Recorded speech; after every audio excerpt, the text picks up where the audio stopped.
はい、皆さんこんにちは。語りは真鍋岳山がお届けいたします。今回はですね、全世界パワースポット巡りの旅その2というわけでございまして、現在は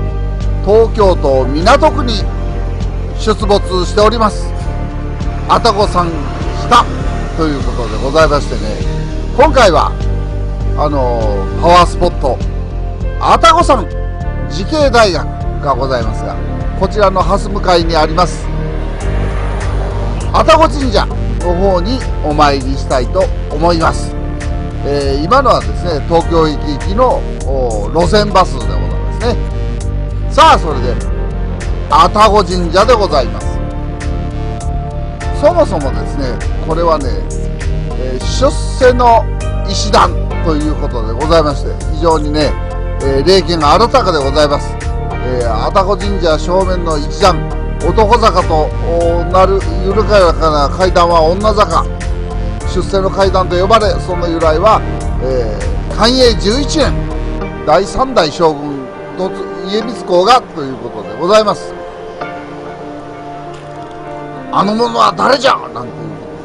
ことでね、これは丸亀藩の間垣平九郎にございますなんていうことでございまして、大体これはね、講談で語られていった一節になるわけでございます。現在はですね、そんなに講談をね、みんなが親しむというような環境下にはございませんので、あれですけれども、昔はそういうふうに講談で語られておって、武州は馬術の名手と呼ばれた丸亀藩の家臣間垣平九郎の伝説が由来。主三代目将軍徳川家光が現在の東京都港区にある愛宕神社を通りかかった際、山の上にあった梅の花を馬に乗って取ってくるよう命じたところ、何人も失敗する中、平九郎岳が成功。そこから出世の道を歩んだという。さてですね、じゃあ私もこの出世の一段というものをですね、実際に登ってみたいと思います。もうこのね、坂がね、この映像で見ているよりですね、ずーっと急なんですよ。これはね、傾斜30度以上あると思います。ですね、スキーでもちょっと初心者クラスではちょっとやばいなっていうような傾斜がついております。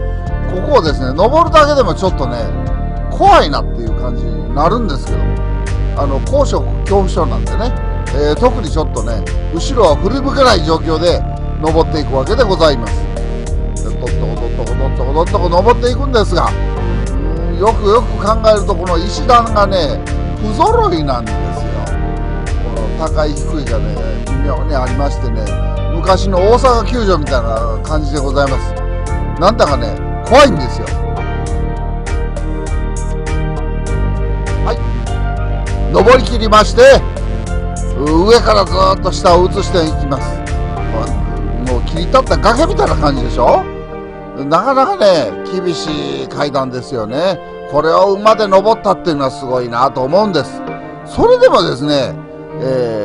明治以降3人成功してるっていうんですよね。この階段を馬で登るっていうことに。すごいですね。どれだけ馬うまいんやと。で、この間垣平九郎がですね、成功した頃の馬と明治以降の馬は違うと思うんですよね。もちろん間垣平九郎が成功した時代の馬は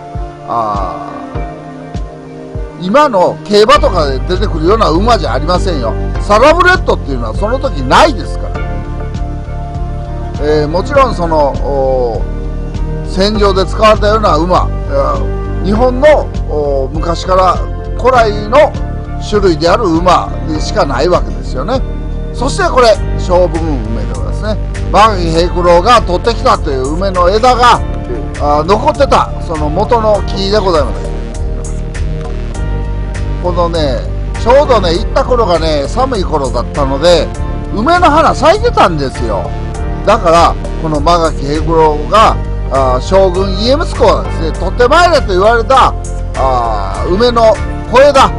花のついた小枝を取ってきたという由来、これがこう再現されているような感じでございますね。なかなかの古木でございます。だいぶね、梅の木がね、曲がりくねるんですけどね、そんな感じでね、だいぶこう、紆余曲折っていう感じで、まっすぐこうついてないですよね。梅の木っていうのは、まあ、そんなにこう、枝がいろんなとこ出ますので、こう、まっすぐ育たないっていう感じなんですね。本来の愛宕神社、こちらの方をお参りしてまいりたいと思います。御祭神はですね、そもそもその火の神でございましてね、火事よけとしてこの神社は将軍徳川家康がですね、勘定して東京に京都の愛宕神社から移してきたというのことでございます。まあでもね、火よけの神さんと言いながらですね、江戸も結構大火が起きて、この神社自体もですね、さっきの大東亜戦争で空襲受けて焼けてますんでね、これが本当に火伏せの神さんかどうか微妙なんですが、なかなか霊験は新たかのようでございます。パワーあるのでね、一瞬ですが楽しんでください。どういうことなんだか知りませんけど、なんか池があってね、鯉がこう泳いでおるというような中庭の池みたいなものがございます。でこちらはまあ弁財天の象徴なんでございましょうな。それで摂社末社の方でございます。これはね、猿田彦神社ということで、二人の御事が天孫降臨した時に、この猿田彦神というのが現れて道案内したという故事にのっとってるわけでございますな。はい、こちらはですね、お稲荷様でございますね。全ての福を授けるというような神さんでございます。大きな意味でいろんな福を授けていただけます。パワーあると思いますよ。それでちょっと離れたところにあるのが弁天様、弁財天の末社でございます。弁天様はですね、基本的にこう水に関わるような神様でございますので、水に近いところにございます。基本的にはですね、蛇みたいなものの化身とされておりますので、水のあるところに、一つご神体が置かれているということが多いですが、今回もその橋に渡ってみたいなね、下に水がございます。こんな感じで弁天様っていうのは祀られていることが多いですね。なかなか霊験あるだけだと思いますよ。高評価、チャンネル登録よろしくお願い申し上げます。